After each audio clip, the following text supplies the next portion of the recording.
السلام علیکم ورحمۃ اللہ۔ میرے پیارے بھائیوں اور میری معززات ماؤں، بہنوں اور بیٹیوں، بلوغ المرام کتاب الطہارہ باب الحیض سبق نمبر ہے 35 بسم اللہ الرحمن الرحیم۔ عن عائشہ رضی اللہ تعالی عنہا ان ام حبیبہ بنت جحش رضی اللہ تعالی عنہا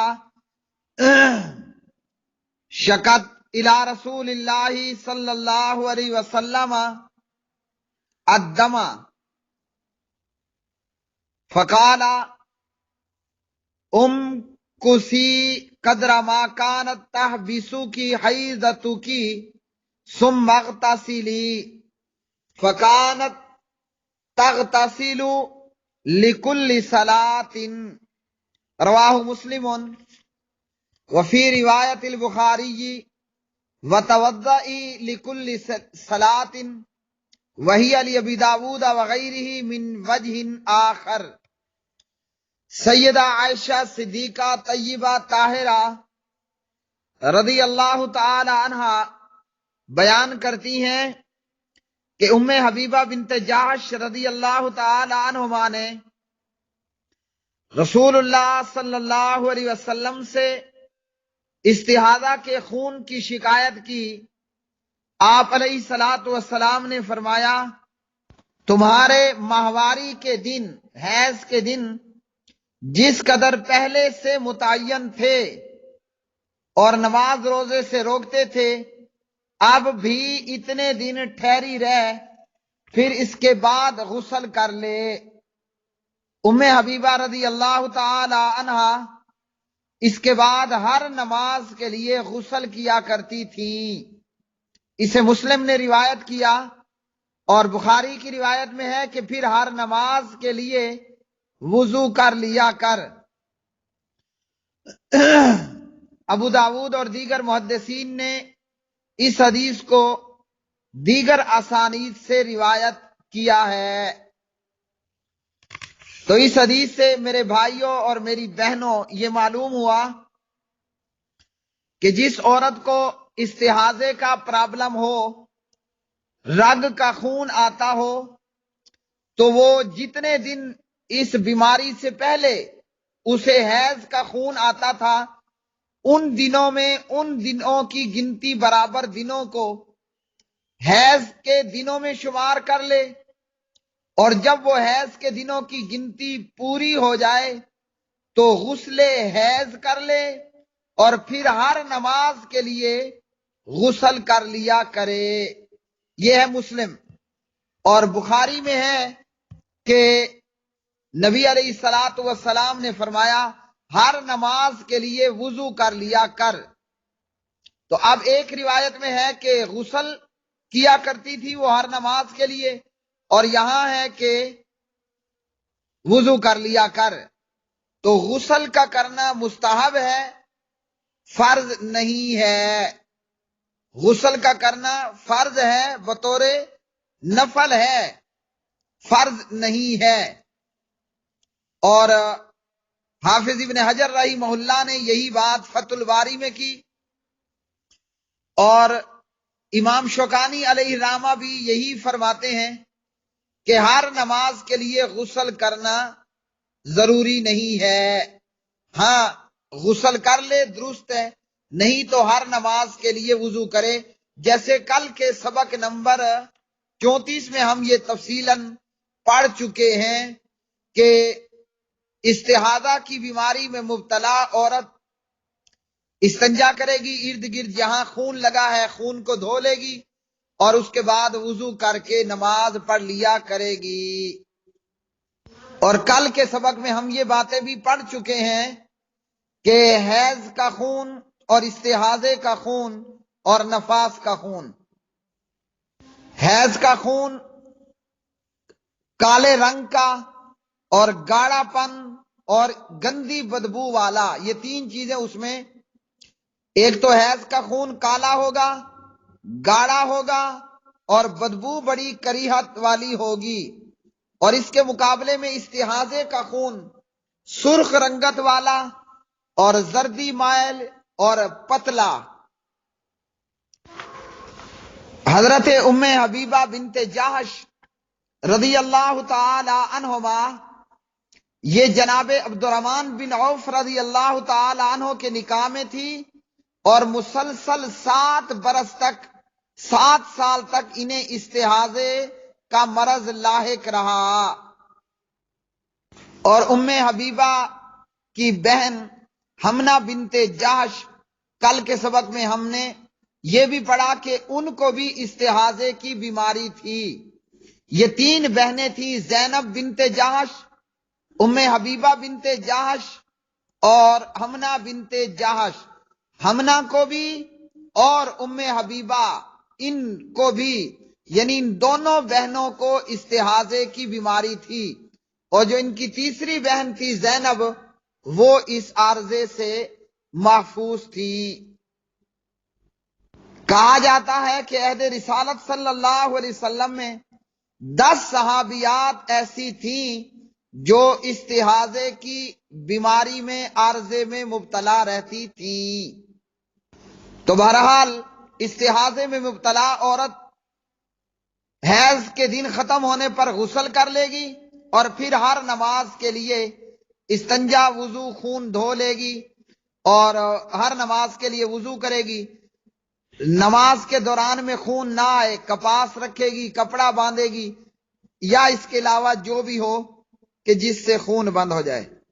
اگلی حدیث، عن ام عطیہ رضی اللہ تعالی عنہا قالت کننا لا نعد القدرۃ والسفرۃ بعد الطہر شیئا، رواہ البخاری و ابو داود واللفظ لہ۔ ام عطیہ رضی اللہ تعالی عنہا بیان کرتی ہیں کہ ہم ایام ماہواری کے اختتام پر، یعنی حیض کے اینڈ ہونے پر، نہا دھو کر پاک صاف ہونے کے بعد گندلے اور زرد رنگ کی چیز خارج ہونے کو کوئی اہمیت نہیں دیتے تھے۔ اسے بخاری اور ابو داود نے روایت کیا، اور الفاظ ابو داود کے ہیں۔ تو اس حدیث سے یہ معلوم ہوا کہ عام طور پر عورت کے جو حیض کے دنوں کا معاملہ ہے، متعین مقدار ہے، غسل کر لینے کے بعد اگر میل کچیل آلودہ رنگت کا پانی شرمگاہ سے نکلے، یا کچھ لہو کی طرح کا پانی جس پر زردی غالب ہو، تو اس کو ہم حیض میں سے تصور نہیں کرتی تھی۔ اس حدیث سے یہ معلوم ہوا کہ حیض کے خون کے بعد جاری رہنے والے پانی کو جبکہ ایام ماہواری کی مدت پوری ہو جائے، حیض شمار نہیں کیا جائے گا۔ یہاں یہ یاد رکھیں کہ اگر ایام حیض کے دوران میں، حیض کے دنوں میں، اس قسم کا پانی، آلودہ رنگت والا کچھ لہو کی طرح کا پانی اگر حیض کے دنوں میں آئے گا تو یہ حیض ہی ہوگا، اور حیض کے دنوں کے بعد میں آئے گا تو حیض میں شمار نہیں ہوگا۔ حضرت ام عطیہ رضی اللہ تعالی عنہا نبی علیہ الصلوۃ والسلام کی وہ صحابیہ ہیں جو اکثر غزوات میں نبی علیہ السلام کے ساتھ ہوتی تھیں، مریضوں کی تیمارداری، زخمیوں کی مرہم پٹی کیا کرتی تھیں، اور غزوہ احد میں بہادر مردوں کی طرح لڑائی بھی کی۔ جب حضرت ام عطیہ رضی اللہ تعالی عنہا بصرہ میں قیام پذیر رہیں تو ان سے بے شمار علماء اور تابعین کی کثیر تعداد نے احادیث اخذ کی، علم حاصل کیا۔ یعنی کہ بتانے کا مقصد میری بہنوں یہ ہے کہ ام عطیہ رضی اللہ تعالی عنہا وہ صحابیہ خاتون ہیں جن کو کافی سارا دین کا علم تھا، احادیث نبویہ صلی اللہ علیہ وسلم سے واقفیت تھی، اور دینی مسائل کا علم رکھتی تھی، اور بے شمار لوگوں کو احادیث اور علم دین سے آگاہ کیا، اور آپ کے ساتھ غزوات میں بھی شریک رہیں، بلکہ احد کے اندر بڑی جو ہے بہادری سے کفار کے خلاف لڑائی کی۔ تو اس سے ہمیں یہ معلوم ہوا کہ خاتون بھی مردوں کو دین کا علم دے سکتی ہیں، خواتین بھی مردوں کو دین کا علم سکھا سکتی ہیں، پردے داری اور شرم و حیا کا خیال رکھتے ہوئے۔ اگلی حدیث، عن انس بن مالک رضی اللہ تعالی عنہ ان الیہود کانوا اذا حاضت المرأة فیہم لم یآکلوها فقال النبی صلی اللہ علیہ وسلم اصنعوا کل شیء الا النکاح، رواہ مسلم۔ جناب انس بن مالک رضی اللہ تعالی عنہ راوی ہیں، بیان کرتے ہیں کہ یہودیوں کے ہاں جب کسی عورت کو حیض آتا تو وہ اس عورت کے ساتھ باہم کھانا پینا چھوڑ دیا کرتے تھے۔ رحمت للعالمین محمد الرسول اللہ صلی اللہ علیہ وسلم نے فرمایا، تم عورتوں کے ساتھ جماع کے سوا، ہم بستری کے سوا ہر قسم کا کام کر سکتے ہو۔ تو یہودیوں کی عورت کو جب حیض آتا وہ اس عورت کے ساتھ کھانا پینا چھوڑ دیتے تھے۔ نبی علیہ الصلوۃ والسلام نے فرمایا کہ ہم بستری کے علاوہ باقی سارا کچھ کر سکتے ہو، اور آگے احادیث آ بھی رہی ہیں، اور اسی طرح دیگر احادیث میں یہ بات موجود ہے کہ نبی علیہ الصلوۃ والسلام امام الانبیاء رحمت للعالمین محمد مصطفیٰ احمد مجتبی محمد الرسول اللہ صلی اللہ علیہ وسلم، ان کا عمل، ان کی سیرت ہمارے لیے کیا ہے، یہ میں نے پیارے نبی کے القابات اس محبت میں لیے کہ اللہ نے ہمیں وہ نبی عطا کیا، سبحان اللہ، کہ اس نبی کی سیرت اور اس نبی کو دی جانے والی شریعت کی کیا ہی کہنے ہیں، کیا ہی بہترین شریعت عطا ہوئی، اور کیا ہی بے نظیر اللہ نے ہمیں پیغمبر عطا کیا۔ افسوس یہ ہے بھائیوں اور بہنوں کہ ہم کائنات کی اس عظیم ترین ہستی، اللہ کے بعد پوری کائنات میں بزرگ ترین اگر کوئی ہستی ہے تو اس کا نام نامی اسم گرامی محمد الرسول اللہ صلی اللہ علیہ وسلم ہے۔ افسوس ہمارے لیے یہ کہ ہم اپنے پیغمبر کو جانتے ہی نہیں ہیں۔ ہم نے زندگیاں ABC 1 2 3 4 5 پڑھنے پڑھانے میں گزار دی، قال اللہ قال رسول کی تعلیمات سے ہم آشنا نہیں ہیں۔ ہمارے نبی کی سیرت کیا ہے ہم سنیں تو ہمارا دماغ حیران ہو جائے، سبحان اللہ، کیا بہترین نبی اور کیا بہترین شریعت۔ یہودی عورتوں کو جب حیض آتا ان کے ساتھ کھانا پینا چھوڑ دیتے تھے، بلکہ میں نے پڑھا یہودیوں نے حیض والی خواتین کے لیے برتن علیحدہ رکھے ہوئے، جناب حیض والی خواتین کی رہائش کے لیے تمام رہائش گاہوں سے دور علیحدہ کمرہ، کیوں کہ اس کو حیض آ گیا۔ اور ہمارے نبی آمنہ اور عبداللہ کے بیٹے، ابو طالب کے بھتیجے جناب ابو بکر و عمر رضوان اللہ علیہ ماں کے داماد، عائشہ اور حفصہ کے شوہر جناب علی اور عثمان کے سسر جناب محمد الرسول اللہ فداہ ابی و امی صلی اللہ علیہ وسلم، ان کی سیرت کیا ہے کہ آپ علیہ الصلوۃ والسلام حالت حیض میں اپنی بیویوں سے مباشرت کیا کرتے تھے۔ مباشرت بمانا حیض کی حالت میں بیوی کو اپنے ساتھ ملا لینا، چمٹا لینا، بوسو کنار کر لینا، اکٹھے سو جانا، ہم بستری دخول کے علاوہ۔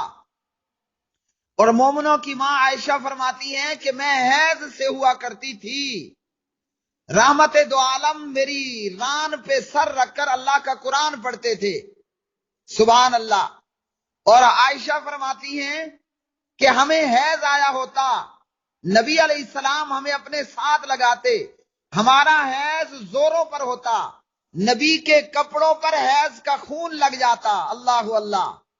اور جب نبی نماز کے لیے جاتا، حیض جس جگہ کپڑوں پہ لگا ہوتا، کپڑے کا وہ حصہ دھو لیتے اور دھلے ہونے کا نشان نظر آ رہا ہوتا کہ اس جگہ کو دھویا گیا ہے، سبحان اللہ، اللہ اکبر کبیرہ۔ یہ ہے ہمارے نبی کی سیرت۔ اسلام میں کیا ہے؟ عورت حالت حیض میں کھانا بھی پکائے گی، کپڑے بھی دھوئے گی، کچن کا کام بھی کرے گی، خاوند کے ساتھ سوئے گی بھی، بوسو کنار بھی کرے گی، اکٹھے کھائیں گے، اکٹھے پیئیں گے، اکٹھے سوئیں گے، بچے کو دودھ پی پلائے گی، اللہ اللہ۔ اتنی بہترین اور اعلیٰ شریعت، اور ہم کہاں بھاگے جا رہے ہیں؟ ہم قرآن اور حدیث کو چھوڑ کر اہل یورپ کی تقلید کرنے کو ترقی سمجھتے ہیں۔ مدارس میں پڑھنے پڑھانے کو قال اللہ قال الرسول پڑھنے پڑھانے کو ہم کیا کہتے ہیں؟ افسوس اور اللہ کی پھٹکار ایسے لوگوں پر۔ ہم کہتے ہیں یہ مدارس جہالت کی فیکٹریاں ہیں، لا حول ولا قوت الا باللہ العلی العظیم۔ یہ پاکستان ہی کے ایک نامراد مردود وزیر کا کہنا کہ مدارس جہالت کی فیکٹریاں ہیں، اور نیچے پبلک کا حال بھی یہی ہے، عوام کا حال بھی یہی ہے کہ گھر میں جوروں کا غلام ہوگا، برتن دھوئے گا، واہ، اور مسجد میں آ کر امام مسجد قال اللہ قال رسول پڑھنے پڑھانے والے پر روب اور دبدبہ جمائے گا۔ بلکہ بعض جگہ پر تو ایسی حالت ہے، گھر میں جوروں کا غلام ہوگا، مسجد میں آ کر وہ بھگٹی نواب بنا ہوا ہوتا ہے۔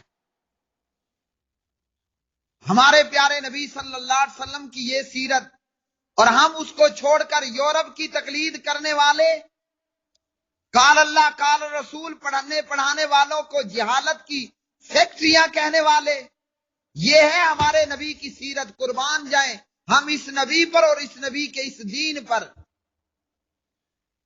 کہاں یہودیوں کا عمل اور کہاں محمد الرسول اللہ صلی اللہ علیہ وسلم کی سیرت۔ تو یہودیوں کی عورتوں کو جب حیض آتا، اپنی عورتوں کے ساتھ کھانا پینا چھوڑ دیتے۔ ہمارا نبی حیض میں اپنی بیویوں کی رانوں پہ گود میں سر رکھ کے قرآن پڑھ رہا ہے۔ کیا کہنے ہماری خوش قسمتی کے کہ ہم اس دین کا کلمہ پڑھنے والے، اور کیا کہنے ہماری بد نصیبی کے کہ اس دین کو چھوڑ کر یورپ کی تقلید پر فخر کرنے والے، زندگیاں ABC 1 2 3 میں غرق کر دینے والے، ختم کر دینے والے، اور قال اللہ قال رسول کو پس پشت ڈال دینے والے۔ یہودی کیا سمجھتے ہیں کہ جناب حیض والی خواتین اگر ان کے ساتھ کھانا پینا میل جول معاملات رکھے تو چھوت چھات کی بیماریاں لگ جائیں گی، جبکہ یہ ہندوؤں اور یہودیوں کے عقائد ہیں۔ اسلام کے اندر ایسی کوئی چیز نہیں۔ آج کے سبق کی آخری حدیث سن لیجئے، سنتے ہی مزہ آ جائے گا۔ ان عائشہ رضی اللہ تعالی عنہ قالت کان رسول اللہ صلی اللہ علیہ وسلم یأمرنی فأتذر فیباشرنی وانا حائض، متفق علیہ۔ سیدہ عائشہ فرماتی ہیں کہ میں حیض کی حالت میں ہوتی تھی، اور دیگر احادیث میں کہ حیض زوروں پر ہوتا۔ میں حیض کی حالت میں ہوتی تھی، نبی علیہ الصلوۃ والسلام مجھے تہ بند مضبوطی سے باندھنے کا حکم کرتے، پھر امام الانبیاء میرے خاوند میرے سرتاج میرے ساتھ لیٹ جاتے۔ میں حیض کی حالت میں ہوتی، مجھے تہ بند مضبوطی سے باندھنے کا حکم کرتے، پھر میرے ساتھ لیٹ جاتے، یعنی خاوند بیوی ایک دوسرے سے چمڑ جاتے، ایک دوسرے کے ساتھ لگ جاتے۔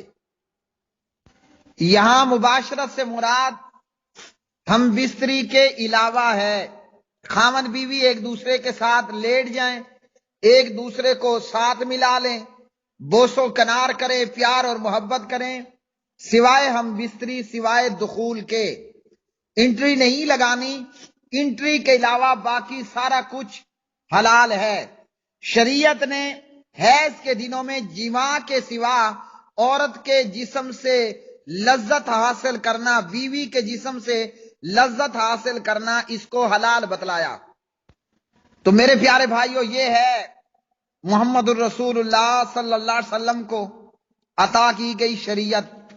آج کے سبق سے جو باتیں ہمیں معلوم ہوئیں وہ یہ کہ جس عورت کو رگ کا خون آنے لگ جائے، استحاضہ کی بیماری ہو جائے، تو اس سے پہلے جتنے دن اس کو حیض آتا تھا وہ اتنے دن ان دنوں میں حیض سمجھ کر رکی رہے، ان دنوں کے اینڈ ہونے پر غسل کرے اور پھر ہر نماز کے لیے استنجا وضو کر کے نماز پڑھتی رہے۔ اسی طرح حیض کے دن ختم ہو گئے، عورت نے غسل بھی کر لیا، اب اس کے بعد اگر کچھ گندلا زرد رنگ کا پانی آئے تو اس کو حیض تصور نہ کیا جائے۔ اسی طرح آج کے سبق سے ہمیں معلوم ہوا جب بیوی حیض کے ساتھ ہو تو خاوند دخول کے علاوہ بوس و کنار، پیار، محبت، جسم کا جسم کے ساتھ لگانا، ایک ساتھ لیٹنا وغیرہ، یہ سارا کچھ درست ہے۔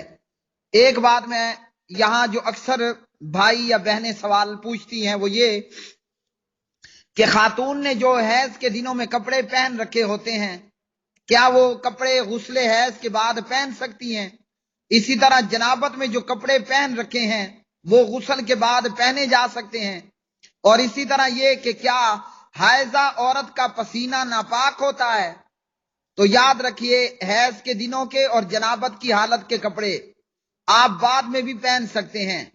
کپڑے کے جتنے حصے پر حیض یا جنابت کا پانی لگا ہے وہ دھوئیے اور ان کپڑوں کو پہن لیجئے۔